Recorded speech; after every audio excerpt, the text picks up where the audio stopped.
Hello guys, Narsad here once again. So welcome back to my second vlog. So ngayong araw na to guys, 8:50 na, so 10 minutes before 9. Usually kasi nagigising ako ng 7:30 para mag-prepare for my breakfast. Pero ang sarap ng tulog ko. And then my little one and my wife already outside. So dinala na ni Mrs. si little one sa kindergarten niya and didiretso na siya sa trabaho niya. So ngayon, ako na lang mag-isa dito sa bahay. But then, on call ako. So may pasok ako ng 11 a.m. to 7:30 a.m. the following day. So hanggang bukas. For this vlog guys, dadalhin ko kayo sa trabaho ko. Ay papakita ko sa inyo ang daily life or routine ko as an OR nurse na on-call duty. So, mamaya guys, papakita ko sa inyo yun. So, tara samahan niyo ako mag-prepare ng aking baon. Yung baon ko guys, yung kahapon na niluto ko, yung adobo, tapos rice. Kasi syempre Pinoy tayo, so kailangan may dalang rice, di ba? Source of energy natin yan. Hindi pwedeng wala. So guys, this will be our baon na for today's on-call duty. So ayun guys, nakapag-freshen up na tayo, nakaligo na tayo, nakapag-prepare na tayo ng mga dadalhin natin sa duty. And yun, alis na tayo ngayon sa apartment. But parang may nakalimutan yata ako, di ako nakapag-inom ng aking vitamins. So kailangan yun guys, kasi napapansin ko lagi na lang kaming inuubo, sinisipon dito. Especially pag winter season. So, kaya importante talaga guys na huwag natin kalimutan yung ating vitamins. So, let's drink our vitamins guys.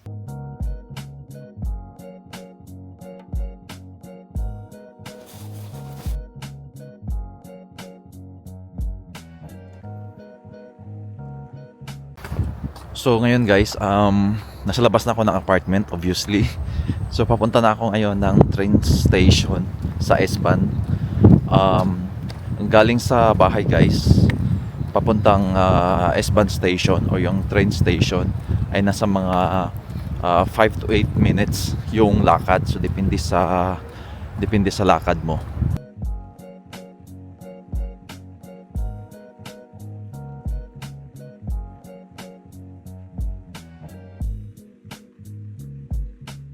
So guys, andito na tayo ngayon sa S-Bahn station, malapit sa apartment namin. So may antay pa tayong 4 minutes kasi yung papunta natin is papuntang Innenstadt or papuntang city center. So pagdating naman natin ng Hauptbahnhof guys, ay sasakay naman tayo ng subway train. So magta-transfer tayo and then from there, 3 stations yung kung saan tayo bababa guys.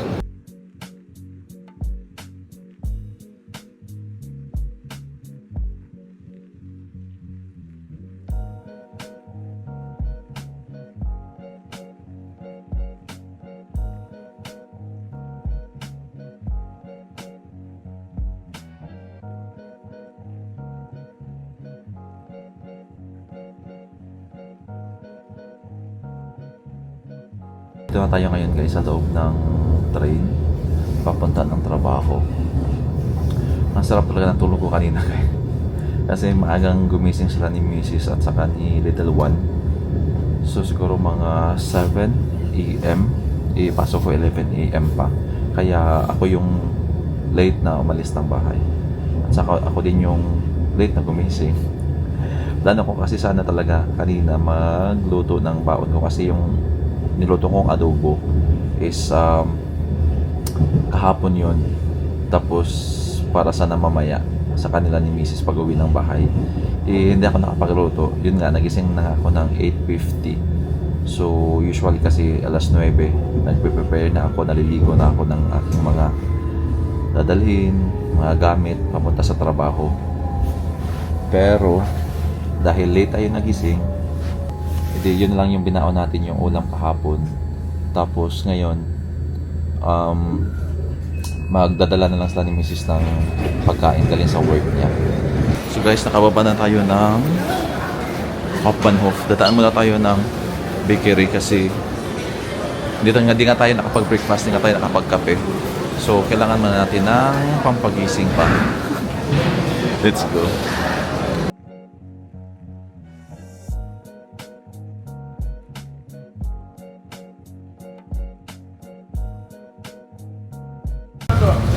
Hello, guys. I'm a chicken pudding case a bit and then kleines Milchkaffee. Ja. Hast du Zeit? Ja, zahle mit Karte bitte. Nee, sie hat Zeit. Du warst nicht Dankeschön. Dito guys sa Germany, unlimited yung sugar. So depende na sa'yo kung uubusin mo yung sugar o ilang sugar ang lalagay mo. Kasi pag nagsiserve sila, hindi sila naglalagay ng sugar. So depende na sa'yo kung lalagay mo ng asukal or hindi. Ayan. Tapos may mga creamer. So papunta na tayo ngayon guys ng subway station. Actually doon sa binabaan ko kanina sa S-Bahn station, may ano doon, may hagdanan dito na pamaba diretso ng subway station. Umakyat pa tayo kasi bumili tayo ng kape. Kaya yun, dito tayo maglakad.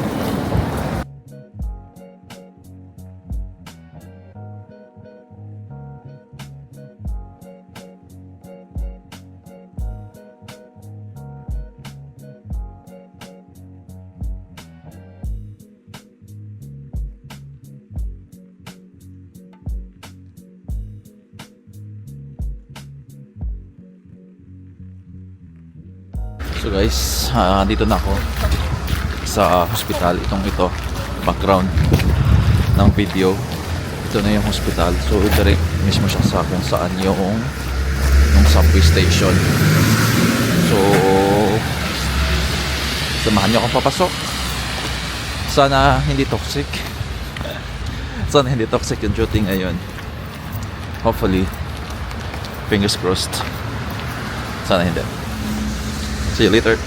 So guys, nandito na ako sa sa on-call's room. So kung interested kayo guys, may mga videos ako regarding sa on-call ko din dati. Nasa Facebook page ko kasi yun yung una kong nagawa, yung Facebook page. So if you're interested, please follow my page dito. Yun, may mga videos din ako dun.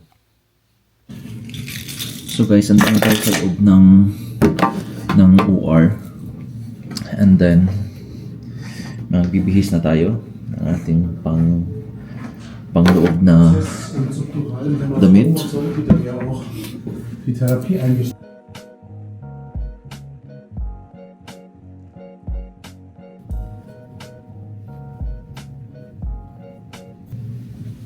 So hanggang dito na lang guys, hindi ko na kayo madadala kasi papasok na ako. So bye-bye, bawal dyan sa loob. Bye-bye. So hello Shin guys, I'm back. After kanina nung pumasok ako ng 11, ngayon lang ako nakabalik. It's already 8:52. Ito guys. Klaro nyo ba yung oras? 8:52 ng gabi. Tapos tapos na yung operation. Naglalagay na lang ng central line yung anesthesia kasi yung pasyente namin na last galing ng ICU. And then walang magandang lines. Hindi matagal yung operation, nasa mga 5 minutes lang. Pero yung sa anesthesia yung matagal. Kasi nga mahirap yung access. So yun na yung last patient namin guys. And then until now, naglalagay pa ng central line sa pasyente. So antayin lang namin na matapos. Tapos ako at yung kasamahan ko sa on-call para tumulong na i-transfer yung pasyente. Yun nga guys, bilang on-call dito sa pinagtatrabahuan ko, yun yung gagawin nating discussion ngayon. Dito kasi sa pinagtatrabahuan ko guys, pag on-call ka sa amin, pag during weekdays, ay papasok ka ng 11 a.m. Until the following day ng 7:30 a.m. 7:30 a.m. nandito na yung mga kasamahan namin. Tapos, yun, dalawa lang kami on call. Tapos pagdating namin dito sa hospital, since for example, lima yung operating room. So maghahati kami ng kasamahan ko. Pupunta siya sa operating room 1, ako naman pupunta sa operating room 5 for example. Tapos yung mga naka-duty doon, for example, yung scrub nurse, substitute para mag-break time siya. Tapos pag nakabalik na yung scrub nurse, mag-scrub out ako. Tapos yung circulating nurse naman yung break time. Or the other way around. So sinong gusto sa kanilang unang mag-break time, yun yung i-substitute namin. For example, kung yung circulating yung gusto mag-break time, then siya yung yung papalitan ko din. Yung scrub nurse naman, pag nakabalik na yung circulating, siya naman yung mag-break. Hanggang sa matapos sa operating room 5, tapos pupunta naman ako sa operating room 4, tapos pag matapos na naman sa dalawa, pupunta naman ako sa operating room 3. So yun yung mga task namin guys. And then, after nun, kagaya kanina, ng 3:30, may ongoing pa na mga cases. So, may tinatawag din kami na extension duty. So, yung extension duty, just like for example, kung dalawa pang room yung running, so magpapaiwan sila, then the rest uuwi na. Tapos, yung kasamahan ko na on-call, nasa kabilang room din. Tapos, pag until 6, isa na lang room na maiiwan, so kami na lang yung on-call ang gagawa ng remaining na mga cases hanggang sa matapos. Kasi nga hanggang 7:30 AM pa yung pasok namin. Pero usually guys, di naman yun whole night may gagawin kayo. So pag may emergency case, ayun, nakakatulog naman kami kahit na ganun ka 20 hours yung pasok namin. Nakakatulog naman kami kasi nga doon kanina sa pinakita ko sa inyo, doon sa may on-calls room namin sa quarter. So doon naman kami tatambay pag may tawag, saka lang kami aakyat dito. Pero yun nga, habang may ongoing cases, syempre di pa kami makakababa. So yun guys, finally nandito na tayo sa on-calls quarters room. Makapagpahinga na rin tayo, but before that, mag-freshen up muna tayo. So, kailangan natin mag-toothbrush, mag-hilamos. Yun guys. Then, para tayo'y makatulog na rin at makapagpahinga.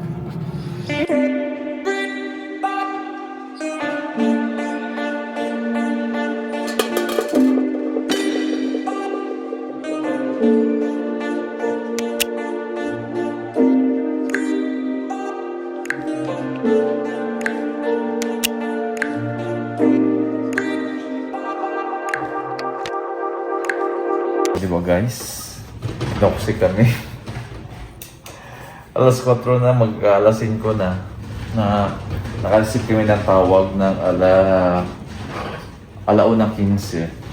1:50 ng madaling araw. Nakareceive kami ng tawag na may pasyente sa ER na for operation for explorative laparotomy or laparoscopy. So, laparoscopic, exploration laparoscopy na patient. So, ayun. Wala tayong magawa. On call. Kaya, ilang oras lang tulog natin. So, nasa mga 4 hours siguro.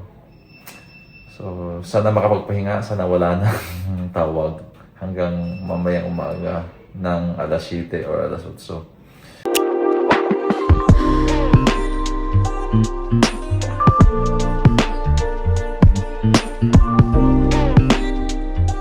What is up guys? Good morning. Natapos din ang old ko guys. So, nasa 3 hours lang yung tulog natin after nung case. So, ngayon guys, nasa alas 9 ng umaga.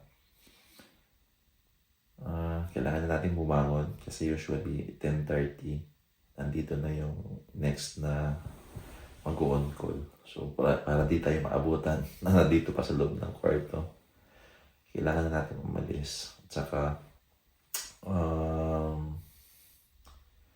susunduin ko din si Little One sa Deutsch course niya. Kasi every Tuesday, may Deutsch course siya na 8 to 10. So, additional sa kindergarten niya.